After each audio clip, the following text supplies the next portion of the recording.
So many buttons. What do they all do? The layout is quite nice. It's just on, off. I like the synthesizer. Heading to NAMM for my first time going to NAMM. And yeah, I'm feeling excited. I have been really tired recently, but I'm actually excited now. I'm hoping to be inspired. I feel like I'm kind of lacking inspiration sometimes, or just like the grind of everything gets a little wearing, and so I'm kind of excited about being inspired. Parking was crazy, and so I decided to go super far and street park. I just hope that my car isn't towed. Oof, made it in. Got a lanyard. Let's see.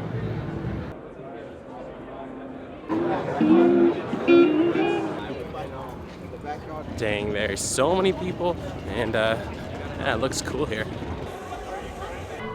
So one thing that's on my mind as I'm getting here to NAMM is that I really want to find this Osmose keyboard controller by Expressive E. It's been on my mind, and what do you know, as soon as I walk in, I stumble upon this. This is literally what I wanted to try, this Expressive E, and it's sitting right out here. I tested it out a little bit, but you couldn't change any presets, so I knew I wanted to find their actual booth and try some more later. But anyway, here's Isaac. There we go. We're here out. at NAMM. Oh yeah. Looking for Expressive E. Yeah. This huge place is just for one floor. Or you turn, and in this case you need to push.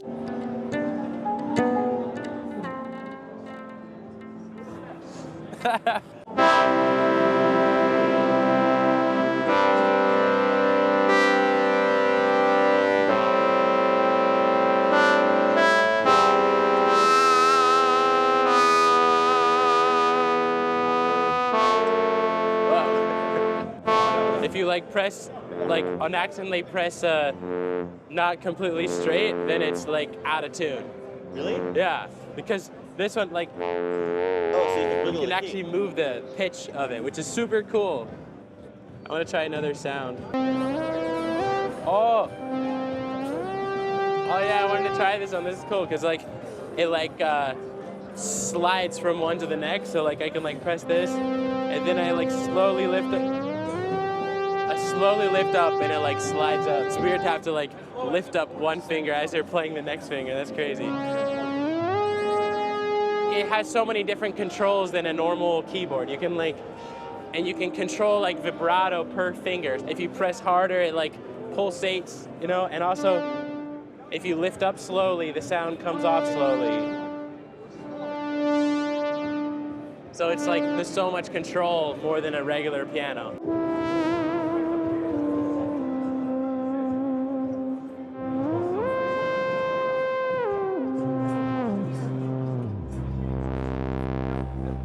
So cool. Here, you want to try? You want to hear some? Sure. Okay. Wow. That is amazing. Oh. I think it was last Saturday. This keyboard? It was Saturday night because I was supposed to go to bed and wake up on Sunday morning, but I found out about it and then I got down the rabbit hole and I couldn't go to sleep because I was like, oh, this is so cool. Now you can see it in person. I know, it's crazy. My next objective is to find out what would be the best keyboard to use at our church. And the Roland V Stage had just come out, and it's kind of like a competitor to the Nord Stage 4. It seems like pretty easy to figure out. The layout is quite nice. It's just on, off. I like the synthesizer, electric piano. Then what do we got? Organ over here? Wait, that's not it. Organ. It seems very like clear from someone like not knowing much at all about this. This is what I'm looking for. Seems to be right there, which is kind of cool. Okay, so the action on this one, I'd say it feels pretty good. It's like definitely weighted. It feels like there's some hammer action going on in there. I'd say it doesn't feel quite as pianistic as the Nord Grand, but it feels, I don't know, just as good as the Nord Stage from what I can remember. It has a cool, like, a little bit ivory, like, piano, like, finish on it. and the weighted is, it's not super weighted, but it definitely feels pianistic overall.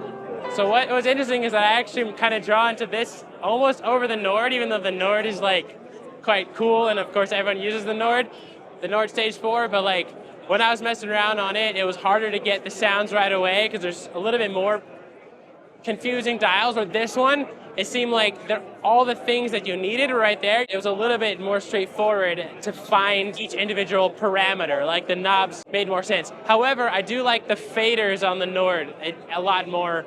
When you're like fading up and down the different layers, that is better. This is like knobs. Interesting. Lots of stuff you can do, huh? The weighted feel is not like super great, but it's okay. So many options, so many buttons. What do they all do? It's probably overkill for like some people at our church. There's so many amazing musicians. We got to listen to Corey Wong for a little bit. What was awesome is that I actually found the Ace studio booth, and who other than Joe, the CEO of Ace, was there, and I got to meet with him, which was super cool. He's a really nice guy. Yeah, I got it. I'm pretty sure that's Joe. I gotta say hi. Because I thought that I know you because you're an influencer, so I know your face in your video, but I forgot that. Yeah, right. So this is Clarosaurus. He showed me some new features of their software that have come out even since I worked with them a few weeks ago.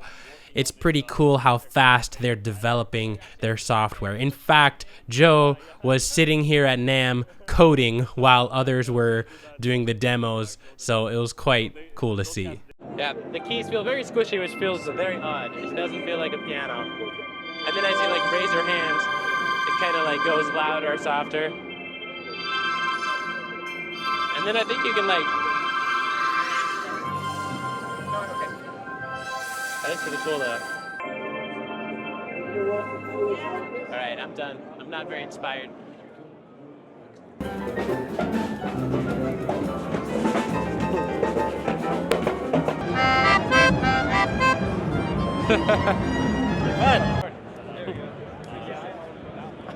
I'm meeting up here with the sound techs from our church, who are also the main techs at Biola University, and we're testing out microphones to see which ones we like the best.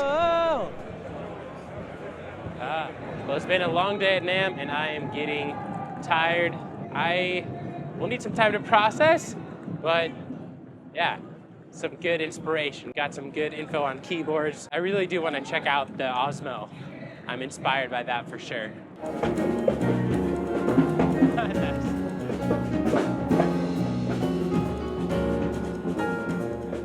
Okay, I made it home.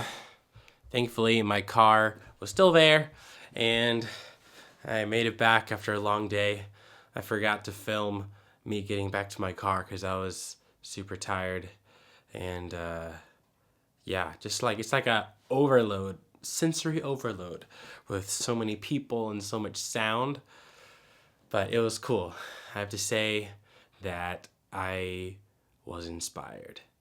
The Osmo by Expressive E was definitely just as cool as the YouTube videos made it seem. I was already inspired by the YouTube videos, but then playing it in person was super cool. It was funny because after I played the Osmo, then I went to play just like a regular keyboard, because obviously I'm looking for keyboards for church as well.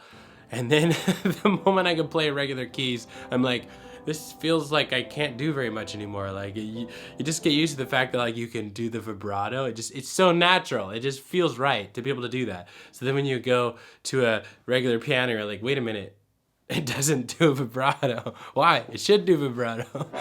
I don't even know how to use it, but I think I really know that it can be used in really cool ways for worship music. And I feel like there's something cool just being inspired by a musical instrument and then seeing how that works out. You know, we're musicians and we want to be inspired by things, you know, by instruments, by sounds, and just by new possibilities. And this was something that seemed to achieve that. At least for me, I'm like, whoa, I could use it this way, I could use it this way, maybe that way, I'm not sure, but it has that type of effect where I'm like, I'm inspired. It's so cool. It was just such a great time hanging out with Isaac. He's a good friend of mine. thank you, Isaac, for filming. You did awesome, and it was great to just have you along and just hang out today. So thanks for hanging out with me. That was fun. I wish Alice could have been there. She had to work, but I hope you guys enjoyed the video, and I don't even know how I'm gonna post this, but hopefully it was fun just coming along with me. My first time to NAMM, and hope you enjoyed this slightly different format of a video. So, hope to see you guys in another one.